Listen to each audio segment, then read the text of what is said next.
할렐루야. 지난 시간 3장에서 야고보는 교회 속에 분쟁이 있고 또 다툼이 있고 분열이 생기는데 그 원인 중에 하나가 언어 생활 때문이다 그랬습니다. 성도가 사용하는 말 때문에, 말이 잘못돼서 교회 속에 이렇게 분쟁이 생긴다라고 말했습니다. 그리고 어떻게 하면 우리가 언어 생활을 바르게 할 수 있을까라고 하는 해결책들을 제시했습니다. 여러분, 야고보는 오늘 4장 오늘 본문에서 교회에 분열이 있고 싸움이 있고 더 나아가서 시기와 다툼과 또 살인까지 있는데 그 원인이 무엇인지, 첫 번째 원인은 상도가 사용하는 언어 때문이었는데 두 번째 원인이 있답니다. 그 원인은 하나님의 말씀과 반대되는 내 마음의 생각 또는 욕심, 이런 것들 때문에 이렇게 교회에 분쟁이 있다라고 말합니다. 야고보는 하나님을 믿으면서도 욕심에 이끌려가는 사람들을 칭해서 간음하는 사람들과 비교합니다. 그리고 결국 이것은 하나님과 원수가 되는 길이다라고 말씀하고 있습니다. 여러분, 우리가 영적 싸움이라는 표현을 자주 사용합니다. 여러분, 영적 싸움하면 생각나는 게 뭐가 있습니까? 마귀, 사탄과의 싸움입니다.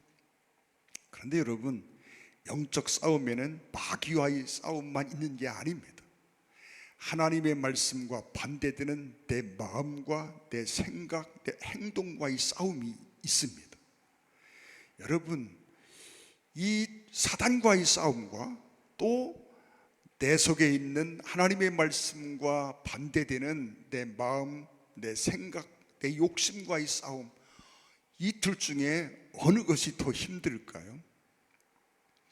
여러분, 사단과의 싸움은 어떻게 생각하면 우리에게 그렇게 큰 고통스럽고 힘든 싸움은 아닙니다.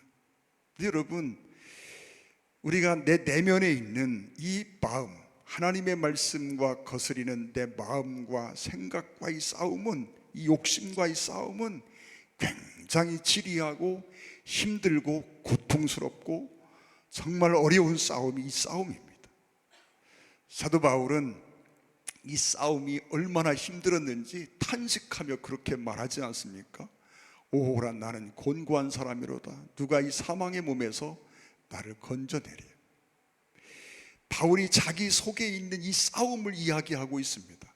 하나님의 말씀과 반대되는 영의 소원과 다른 어떤 육신의 욕구, 그런 것들이 내 마음속에 있어서 늘 분쟁을 일으키는데 이 싸움이 너무나 힘들어서 누가 있어 이 사망의 몸에서 나를 건져낼까 하고 탄식합니다. 여러분, 세상의 싸움은요 끝이 있습니다. 그런데 여러분, 이 두 번째 싸움, 이 내 마음의 욕구, 이 정욕과의 싸움은 끝이 없습니다. 1라운드, 2라운드, 3라운드 싸우고 나면 끝이 있는 싸움이라면 참 그래도 할만합니다. 근데 여러분, 하루를 싸워도 끝이 안 나고 이틀을 싸워도 끝이 안 나고 평생 싸워야 되는 싸움이 이 싸움입니다. 죽을 때까지 끝나지 않는 싸움입니다. 여러분, 성경은 그렇게 선언합니다. 우리의 육은 변하지 않는다고 말합니다. 변할 수 없답니다. 변하지 않는답니다. 죽는 날까지 우리가 예수를 잘 믿고 성령이 충만하고 그렇다고 해서 육신의 욕구가 사라지느냐? 그렇지 않다는 겁니다. 우리 육신의 욕구는요 죽는 날까지 변하지 않습니다. 그래서 이 욕구와의 싸움은 죽는 날까지 계속되는 싸움입니다. 그래서 지리하고 힘들고 고통스러운 싸움이 아닐 수가 없습니다. 사탄은 우리가 이 싸움을 싸우지 않고 타협하도록 늘 내 뒤에서 역사합니다. 이 싸움을 싸우지 못하도록 합니다. 그리고 이 싸움을 싸우기보다는 타협점을 찾으라고 늘 우리 안에 속삭입니다. 여러분, 야고보는 성도가 신앙생활을 하면서 자신과의 싸움을 싸워야 됨을 말하고 있습니다. 우리는 평생 이 싸움을 싸워야 되는데 야고보는 크게 두 가지로 이야기합니다. 이걸 둘로 분리해서 이야기합니다. 첫째는 정욕을 버리는 싸움을 싸우라고 말합니다. 여러분, 우리 안에는 이러한 정욕이 있습니다. 세속적인 욕심입니다. 더 많이 갖고 싶고, 더 높아지고 싶고, 더 인정받고 싶고, 더 누리고 싶고, 여러분, 이러한 세속적인 욕구가 내 속에 가득 채워져 있습니다. 이 욕구가 없는 사람이 어디 있을까요? 누구나 다 있습니다. 그런데 이 욕구가 어느 한계를 넘어서면 안 되지 않습니까? 그래서 이 욕구가 나를 지배하고 나를 통치하지 못하도록 우리는 늘 노력을 해야 합니다. 그래서 이 야고보는 이 정욕을 버리는 싸움을 싸우라고 우리에게 말하고 있는 것입니다. 또 두 번째로 야고보는 세상과 벗되지 않는 싸움을 싸우라고 말합니다. 여러분, 이 세상에는 왜 그렇게 좋은 것들이 많습니까? 내 마음을 빼앗아 가는 정말 멋지고 좋은 것들이요, 세상에 너무 많이 있습니다. 제가 어려서 초등학교 3학년 때 저희 집에 라디오가 처음 들어왔습니다. 그 라디오도 그냥 라디오가 아니라 유선 라디오입니다. 그 면사무소가 있는 그 동네에서 선으로 연결된 유선 라디오입니다. 거기서 틀어주는 방송만 들을 수 있습니다. 여러분, 그 라디오가 처음 집에 놓였을 때 벽에 붙어 있었거든요. 고정된 라디오입니다. 얼마나 신기하고 또 그 라디오에서 들려지는 연속곡이 얼마나 재밌었는지 모릅니다. 그때 들었던 연속곡이 하나 있습니다. 마루치 아라치라는 연속곡입니다. 여러분, 마루치 아라치 아십니까? 제 나이 또래 분들은 아실 겁니다. 그게요, 꼭 그 시간에 나오는 연속곡이 있습니다. 그런데 지금은 여러분, 우리가 눈만 뜨면 얼마든지 우리 마음을 빼앗아 갈 수 있는 수많은 즐거움을 누릴 수 있는 것들이요, 세상에 가득 차 있습니다. 밖에 안 나가도요, 청소년들이 산으로 운동장으로 안 나가도 하루 종일 시간을 보낼 수 있는 수많은 것들이 있지 않습니까? 여러분, 야고보는 세상과 벗되지 않는 싸움을 싸우라고 오늘 본문에서 말하고 있습니다. 여러분, 세상과 벗되지 않는 일이 얼마나 힘든지 우리가 잘 알고 있습니다. 그러면서 이렇게 정욕을 버리는 싸움, 세상과 벗되지 않는 싸움을 싸워야 되는데, 그 싸움에서 승리하는 비결을 야고보는 8절에서 그렇게 말합니다. 하나님과 가까이 하라. 그리하면 너희를 가까이 하시리라. 이 싸움에서 이기는 방법이 있답니다. 그건 하나님과 가까이 하는 것이라고 말합니다. 여러분, 세상과 벗되지 않는 싸움을 싸우는데 그 싸움에서 이기는 방법이 하나님과 가까이 하기를 더 힘쓰라고 하는 말입니다. 여러분, 어떻습니까? 세상과 벗되는 삶을 살고 있습니까? 하나님과 벗되는 삶을 살고 있습니까? 여러분, 이 말씀을 하면서 갑자기 마음이 싸해집니다. 마음이 무겁고 답답해집니다. 왠지 아십니까? 말씀을 전하는 저에게도 세상에 즐거운 것들이 참 많이 있습니다. 여러분, 내가 지금 즐기고 있는, 내가 지금 누리고 있는 이 많은 즐거움들이 혹시 세상과 벗됨이 아닐까라고 하는 생각 때문입니다. 저는 TV도 좋아하고 스포츠도 좋아하고 노는 것도 좋아하고, 여러분, 제가 좋아하는 것들이 꽤 많이 있습니다. 여러분, 좋은 음식, 화려한 액션 영화, 스포츠, TV 등등, 여러분이 좋아하는 어떤 운동도 있고, 등산을 좋아하는 사람도 있고요. 여러분, 이 즐거운 것들이 너무 많은데 이것들이 세상과 벗됨의 결과가 아닌가라는 생각 때문에 마음이 싸해지고 무겁습니다. 근데 여러분, 하나님이 정말 이런 것들을 다 버리라고 말씀하는 걸까요? 여러분, 그렇지 않다고 저는 믿습니다. 여러분, TV도 보십시오. 신문도 보시고요. 즐거운 오락도 하십시오. 그러나 여러분, 중요한 것은 선을 넘어가면 안 된다는 이야기입니다. 이러한 것들이 우리의 영적 삶을 회방하고 내가 하나님께 가까이 나아가는 것을 회방할 정도가 되면 안 된다는 것입니다. 여러분, TV 때문에 내가 성경 볼 수 없고 TV 때문에 기도할 수 없다면 TV를 버려야 합니다. 어떤 운동을 좋아해서 그 운동 때문에 예배의 해방을 받고 여러분 기도의 해방을 받는다면 줄이거나 버려야 합니다. 제가 테니스를 참 좋아했습니다. 20년 이상 거의 30년 가까이 테니스를 치다가 몸 건강하자고 테니스를 쳤는데 그것 때문에 몸이 망가졌습니다. 여러분, 그 테니스 치는 현장에 많은 친구들, 예수 믿지 않는 친구들이 있습니다. 그 친구들 마음속에요, 교회를 가고 싶고 예수를 믿고 싶은 마음이 있는 사람들이 있습니다. 그런데 그들에게 복음을 전하고 교회 가자고 말하면 하는 대답이 있습니다. 테니스 그만 칠 때 가지요 라는 얘기입니다. 여러분, 대부분 그런 운동 경기들, 시합들이 대부분 주일날이 있습니다. 그러니까 그 테니스 치는 재미를 버릴 수가 없어서 교회를 못 나오는 겁니다.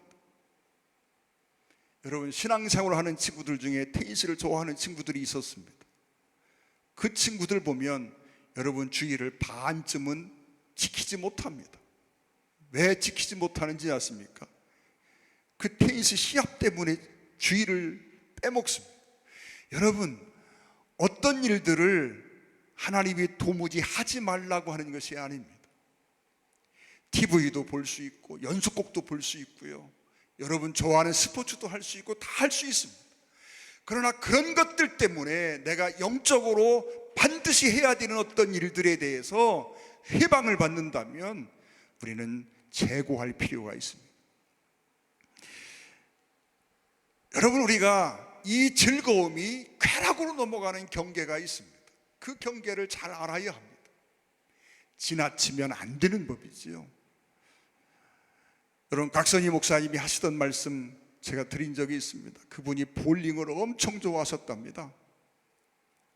근데 늘 사역자들과 볼링을 치시면서 하신 말씀이 있는데, 볼링을 한참 치다가도 하나님의 부름이 있으면 즉시로 그걸 내려놓고 돌아갈 수 있으면 된다라고 말합니다. 여러분, 우리가 세상의 즐거움을 도무지 도외시하고 살라고 하면 여러분, 그건 말이 안 됩니다. 하나님, 우리가 행복하기를 원하십니다. 우리가 삶을 즐겁게 살기를 원하십니다. 성도가 각박하게 그저 기도만 하고 성경만 보고 오롯이 하나님만 바라보고 세상 재미는 아무것도 모르고 살기를 원하시는 하나님이 결코 아닙니다. 그러나 여러분, 우리가 그러한 것들에 매몰돼서 그것 때문에 신앙생활이 해방을 받는다면 버려야 합니다. 이처럼 세상과 벗됨이 곧 하나님과 가까이 하는데 해방이 됩니다. 또한 여러분, 6절 말씀에 그렇게 말씀하고 있습니다. 그러나 더욱 큰 은혜를 주시나니 그러므로 일렀을 때 하나님이 교만한 자를 물리치시고 겸손한 자에게 은혜를 주신다. 여러분, 교만하면 하나님께 가까이 갈 수가 없습니다. 교만의 정의가 무엇인지 아십니까? 교만은 하나님 없이 살아가는 것, 이게 교만입니다. 잘난 체하고 뭐 이런 것이 교만이 아니라, 여러분, 성경적인 정의는 하나님 없이 살아가는 것 자체가 교만입니다. 그래서 여러분, 어떤 사람이 자기를 비하하고 정말 의기소침해하고 여러분, 교만과는 거리가 먼 것 같지요. 그러나 여러분, 성경은 하나님 없이 살아가는 것 자체가 교만이기 때문에 어쩌면 그것도 지나친 교만일 수 있다는 걸 알아야 합니다. 우리가 루터의 이야기를 압니다. 루터가 종교개혁을 이루는 과정 속에서 박해가 너무 심하니까 어느 순간 마음이 약해집니다. 그리고 의기소침해 있습니다. 기운이 뚝 다 빠졌습니다. 맥이 뚝 떨어져 있습니다. 고개를, 그 어깨를 늘어뜨리고 그렇게 살아갑니다. 그게 한 주간이 지납니다. 두 주간이 지납니다. 한 달이 지나갑니다. 낙심 중에 있습니다. 어느 날 집에 돌아오는데 집에 보니까 루터의 아내 폰보라 여사가 소복을 입고 누군가를 장사를 치르고 있습니다. 곡을 하고 있습니다. 우리말로, 우리식으로 말하면 아이고 아이고 하면서 울고 있습니다. 루터가 깜짝 놀라서 자기 부인에게 말합니다. 아니 도대체 무슨 일이냐, 누가 죽었느냐 묻습니다. 그때 이 폰보라 여사가 탄식을 하며 눈물을 쏟으며 말하기를, 여보, 우리 하나님이 돌아가셨어요. 루터가 어이가 없고 정말 기가 막혀서 자기 부인에게 말합니다. 무슨 망령된 소리를 하고 있느냐고, 하나님이 어떻게 돌아가시느냐고. 그러니 폰보라가 정색을 하며 말합니다. 하나님이 살아계신가요? 아니, 하나님이 살아계신데 당신은 도대체 하나님이 살아계신데 어떻게 그럴 수가 있느냐고. 루터가 깨닫습니다. 내가 하나님을 잃어버리고 살았구나. 여러분, 하나님을 잃어버리고 종교개혁을 이루는 이 일이 내가 하는 내 일이라고 생각하는 것 자체가 교만입니다. 그 종교개혁을 내가 이룰 수 있는 일입니까? 아니지 않습니까? 루터는 어느 순간 이것이 내 일이라고 생각했습니다. 내가 하는 일이라고 생각했습니다. 그리고 하나님을 잃어버렸습니다. 그게 교만이란 말입니다. 여러분, 우리는 교만하면 하나님께 가까이 갈 수가 없습니다. 겸손이란 무엇입니까? 겸손은 내가 하나님 앞에 서 있다는 사실을 깨닫고 늘 하나님 앞에서 살아가는 삶입니다. 모든 삶에 하나님을 의지하고 하나님과 함께하는 삶을 사는 것, 이게 겸손입니다. 사랑하는 성도 여러분, 우리 예수 믿는다고 말합니다. 하나님이 나와 함께 계시다고 말합니다. 그런데 여러분, 정말 늘 범사에 하나님과 함께하는 삶을 살고 계십니까? 하나님과 동행하는 삶을 살고 계십니까? 교만한 자를 물리친다고 성경은 뚜누이 말하고 있습니다. 잠언 3장 34절의 진실로 그는 거만한 자를 비웃으시며 겸손한 자에게 은혜를 베푸신다라고 말합니다. 여러분, 거만한 자, 교만한 자를 비웃으시는 하나님을 우리가 알아야 합니다. 또 여러분, 7절 말씀에 보면 하나님께 복종하라고 말합니다. 그런즉 너희는 하나님께 복종할지어다 마귀를 대적하라, 그리하면 너희를 피하리라. 여러분, 마귀를 대적하라 했더니 우리가 생각하기를 사탄아 물러가라, 여러분, 이게 마귀를 대적하는 것일까요? 물론 때로는 그런 명령도 필요하겠지요. 그래 여러분, 사탄을 대적하는 방법, 눈으로 보여야 어떻게 대적할 세상적인 싸움이라도 할 것 아닙니까? 사탄이 여러분 눈에 보입니까? 저는 사탄의 존재를 100% 믿지만 제 평생 사탄을 눈으로 한 번도 본 적이 없습니다. 혹시 보신 분 계십니까? 그럼 보이지도 않는 존재와 어떻게 싸울까요? 여러분, 보이기라도 해야 칼을 들고 싸우든 총을 들고 싸우든 몽둥이를 들고 싸우든 주먹을 들고 싸우든 싸울 것 아닙니까? 보이지도 않는 존재가 사탄입니다. 그 사탄과 여러분 어떻게 싸우시나요? 여러분, 사탄과의 싸움은 한 가지 방법밖에 없습니다. 하나님 말씀 앞에 복종하는 것, 이게 사탄과의 싸움의 방법입니다. 사탄은 늘 우리 마음속에 속삭입니다. 하나님의 말씀을 거역하라고, 그렇게 살지 말라고, 타협하라고 늘 내 마음속에 속삭입니다. 그것이 사탄의 속삭임인 것을 알든 모르든 상관없습니다. 우리가 항상 하나님의 말씀 앞에 나를 쳐서 복종시키는 삶을 살아가는 것, 이게 사단과의 싸움이고 이것이 사단과의 싸움에서 이기는 비결입니다. 하나님 말씀 앞에 복종할 때 마귀는 물러갑니다. 여러분, 내가 사단의 어떤 모습을 한 번도 본 적이 없지만, 그리고 사단을 향해서 내가 총칼을 휘둘러 본 적이 없지만, 내가 말씀 앞에 복종하는 순간 여러분, 사단은 내게서 떠나갑니다. 여러분, 왜 복종이라는 표현을 썼을까요? 순종하면 보기도 좋고 듣기도 좋고 어감도 좋은데, 여러분, 우리는요 하나님 말씀 앞에 순종하는 인격보다 불순종하는 그런 본능이 더 강합니다. 그래서 여러분, 하나님 말씀대로 산다는 게요 결코 쉬운 게 아닙니다. 그 말씀대로 내가 순종하는 게 결코 쉬운 일이 아닙니다.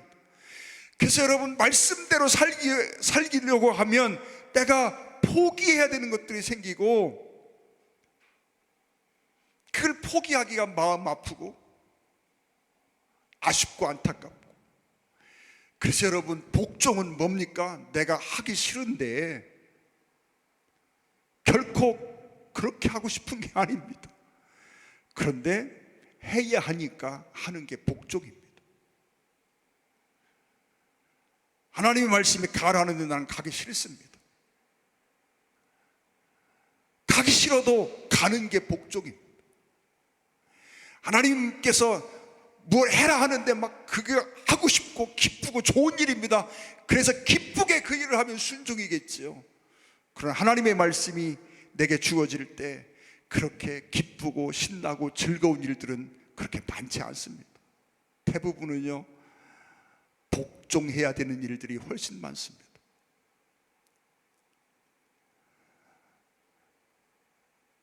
노방전도를 계획을 세우고 날짜를 정하고 늘 월요일이 되면 노방전도를 다녔던 때가 있었습니다. 주일날 저녁에 잠자리 들 때부터 마음이 부담이 됩니다. 노방전도 나가는 게, 대전역 쪽에서 전도를 하는데요 부담이 됩니다. 마음속에요 내일 소나기가 왔으면 좋겠다, 그런 생각이 들어갑니다. 여러분, 전도 현장에 서는 순간까지 마음에 갈등이 생깁니다. 그런데 그 현장에 서면 기쁨이 있습니다. 그런데 여러분, 그 현장에 서기까지 마음에 갈등이 생깁니다. 가고 싶지 않거든요. 여러분, 말씀드린 것처럼 하나님의 명령이 내게 주어질 때 그 명령들은요 우리가 막 기쁘게 신나서 할 수 있는 명령들이 그렇게 많지 않습니다. 대부분은 해야 하는 일을 명령할 뿐입니다. 그래서 우리가 하나님 말씀이 주어질 때 때로는 괴롭고 힘이 듭니다. 왜? 해야 하니까. 그런데 여러분, 그렇게 복종하고 나면 말씀드린 것처럼 그 현장에 서기까지는 힘이 들었는데, 갈등이 오고 힘이 들었는데, 현장에 서면요 힘이 생깁니다. 우리가 하나님 말씀 앞에 복종하기까지는 힘이 듭니다. 그러나 그 말씀 속에 들어가면 기쁨이 있고 위로가 있고 행복이 있는 걸 우리는 믿습니다. 여러분, 그래서 하나님께 복종하라고 말합니다. 8절 말씀 한번 보겠습니다. 하나님을 가까이 하라, 그리하면 너희를 가까이 하시리라. 죄인들아, 손을 깨끗이 하라. 두 마음을 품은 자들아, 마음을 성결하게 하라. 두 마음을 품은 자들이라는 표현이 나옵니다. 여러분, 우리는 하나님과 가까이 하는 삶을 살기 위해서 여러분 한 마음이 되어야 합니다. 두 마음을 가지면 안 됩니다. 여러분, 우리는 하나님께 나아가 하나님께도 사랑받고 싶고 세상의 쾌락도 누리고 싶고, 그래서 한 발은 하나님께 두고 한 발은 세상에 두고 살아가는 그런 모습을 보이기가 쉽습니다. 여러분, 살다 보면 깜짝깜짝 놀랍니다. 왜요? 저는 목회를 하면서도요 어느 순간 세상의 즐거움에 발을 담근 적이 얼마나 많은지 모릅니다.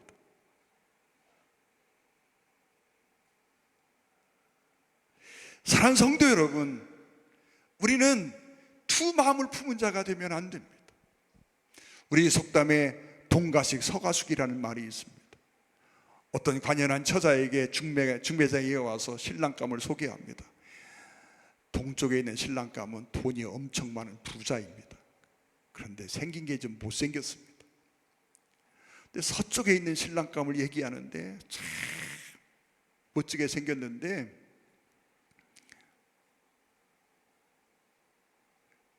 가진 게 별로 없습니다. 가난뱅입니다.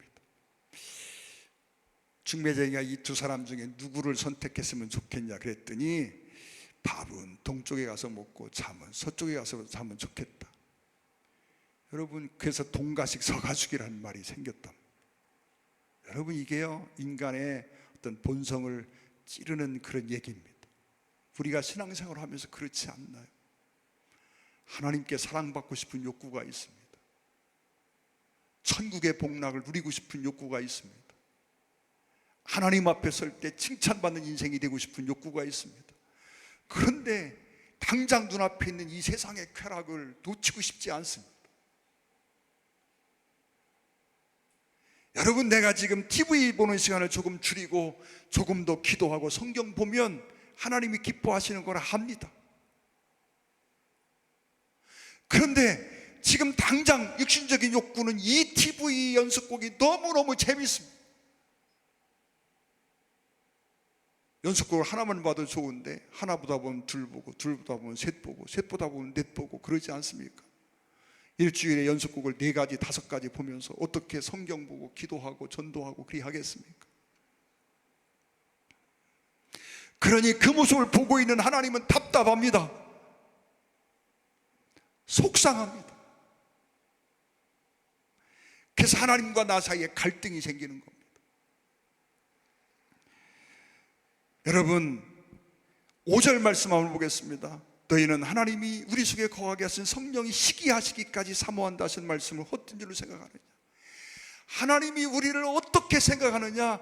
내 안에 거하게 하신 성령께서 시기할 정도로 나를 그렇게 사모하신답니다. 주님은 나와 함께 하고 싶어 하시고, 주님은 나와 동행하고 싶어 하시고, 주님은 나와 함께 하기를 기뻐하시는데, 여러분, 그렇게 나를 사모하시는데 나는 주님을 떠나서 세상에 다른 것에 한눈 팔고 살 때 주님이 어떤 마음일지를 생각해 보라 하는 말씀입니다. 성경에는요 질투하시는 하나님에 대한 말씀이 꽤 많이 나와 있습니다. 몇 개만 소개드려 봅니다. 출애굽기 20장 5절입니다. 그것들에게 절하지 말며 그것들을 섬기지 말라. 나 네 하나님 여호와는 질투하는 하나님인즉. 질투하는 하나님. 여러분, 성경에 하나님을 말씀하는데 막 질투하는 하나님이래. 여러분, 이게 인간적인 표현 같잖아요. 여러분, 하나님의 성품 중에 질투가 있다는 거예요. 사랑하기 때문에 질투도 있습니다. 여러분, 어떤 사람을 내가 사랑하지 않는데 그가 누구와 사귀든 내가 뭔 질투를 하겠습니까? 관심도 없는데. 사랑하니까 질투도 있는 것 아닙니까? 출애굽기 34장 14절에도 너는 다른 신에게 절하지 말라. 여호와는 질투라 이름하는 질투의 하나님이니라. 질투라 이름하는 하나님의 이름 자체가 질투라 이름한다 그랬어요. 여러분, 하나님의 어떤 치고 중에 질투라는 거, 여호와는 질투라 이름하는 질투의 하나님이라. 신명기 4장 24절에도 내 하나님 여호와는 소멸하는 불이시요 질투하는 하나님이라 그랬어요. 하나님 질투하는, 소멸하는 불이요 질투하는 하나님. 소멸하는 불, 질투하시는 하나님 같이 붙어 있습니다. 여러분, 소멸이 여러분 막 분노로 활발 타오르신다는 얘기예요. 어느 순간. 여호수아 24장 19절에도 질투의 하나님이 나옵니다. 나훔서 1장 2절, 여러분 화면을 보시고 여러분 한번 같이 한번 읽어보겠습니다. 나훔서 1장 2절, 여호와는 질투하시며 보복하시는 하나님이시라. 여호와는 보복하시며 질투하시되 자기를 거스리는 자에게 여호와는 보복하시며 자기를 대적하는 자에게 진노를 품으시며. 세상에 여러분 좋으신 하나님만 생각했잖아요. 사랑의 하나님, 좋으신 하나님, 막 너무 멋진 하나님, 은혜가 풍성하시고 자비하신 하나님만 생각하는데, 나훔 선지자가 말합니다. 여호와는 질투하시며 보복하시며. 여러분, 보복한다, 무서운 얘기잖아요. 성경에 이런 말이 있는 줄 모르는 사람이요 부지기수입니다. 하나님은 보복하시는 하나님이라. 무슨 하나님이 보복하시는 하나님이야 생각합니다. 보복하시는 하나님이시라. 또 말합니다. 여호와는 보복하시며 진노하시되 자기를 거스리는 자에게 여호와는 보복하시며 자기를 대적하는 자에게 진노를 품으십니다. 하나님이여 나를 너무너무 사모하시고 사랑하시기 때문에 이런 표현도 가능한 걸 우리가 알아야 합니다. 여러분, 우리가 지난번 우리가 히브리서를 같이 공부했습니다. 히브리서에서 그런 말을 합니다. 이러므로 우리에게 12장 1절에 이러므로 우리에게 구름같이 둘러선 허다한 증인들이 있으니 모든 무거운 것과 얽매이기 쉬운 죄를 벗어버리고 인내로서 우리 앞에 당한 경주를 경주하며 믿음의 주요 또 온전케 하시는 이인 예수를 바라보자. 여러분, 믿음의 주요 온전케 하시는 이인 예수님을 바라보자라고 말합니다. 그런데 그 예수님을 바라보기 위해서 필요한 것이 1절입니다. 무거운 것과 얽매이기 쉬운 죄를 벗어버릴 때 우리가 주님 앞에 집중할 수 있다는 얘기입니다. 네, 여러분, 죄는 우리가 잘 아는데 무거운 것이 뭔지 아십니까? 죄는 아니지만 신앙의 경주를 해방하는 것들이라 그랬습니다. 여러분, TV 보는 게 죄입니까? 여러분, 테니스 치는 게 죄일까요? 골프하는 게 죄일까요? 볼링하는 게 죄일까요? 죄 아닙니다. 그러나 그것이 지나치면 주님을 바라볼 수 없게 됩니다. 그것이 즐거움을 넘어서 쾌락으로 넘어가게 되면 우리는 주님 앞에 온전한 모습으로 설 수가 없습니다. 기도가 회방되고 말씀을 묵상할 수 없고 예배에 집중할 수 없고, 여러분, 이것들이 쾌락으로 넘어가는 순간 우리는 영적인 것들을 잃어버리게 됩니다. 그것들에게 손상을 끼칠 수밖에 없습니다. 여러분, 나를 자꾸 세상으로 끌고 가는 것, 이게 무거운 것들입니다. 죄는 아니지만 엄밀히 죄라고 말하기도 곤란합니다. 그런데 그러한 것들이 나를 기도의 자리에서 끌어갑니다. 여러분, 말씀을 묵상하는 자리에서 나를 끌고 내려갑니다. 예배의 자리에서 나를 끌고 내려갑니다. 예배에 집중하지 못하고, 말씀에 집중하지 못하고, 기도에 집중하지 못하고, 이렇게 나를 세상 속으로 끌고 내려갑니다. 여러분, 우리가 사랑하는 것들이 혹시 나의 이러한 영적 삶을 해방하고 있는 것들이 없는지를 살펴보십시오. 이것들이 내게 있으면 우리는 하나님을 가까이 하는 삶을 살아갈 수가 없습니다. 기도드리겠습니다. 사랑하는 아버지 하나님, 야고보 사도를 통해서 우리가 질책도 받고 권면도 받습니다. 또 경고의 음성도 듣습니다. 깨닫게 하여 주시옵소서. 그리고 우리가 영적인 삶에 손상을 가져오는 어떤 것들에게서도 떠나갈 수 있도록 역사해 주시옵소서. 정욕을 버리는 싸움을 포기하지 않고 치열하게 싸울 수 있는 우리가 되기를 소원합니다. 세상과 벗되지 않기 위해서 싸우는 싸움이 멈추지 않기를 원합니다. 우리 주 예수님의 이름으로 간곡히 기도 올리옵나이다. 아멘. 찬양 드리시겠습니다. 360장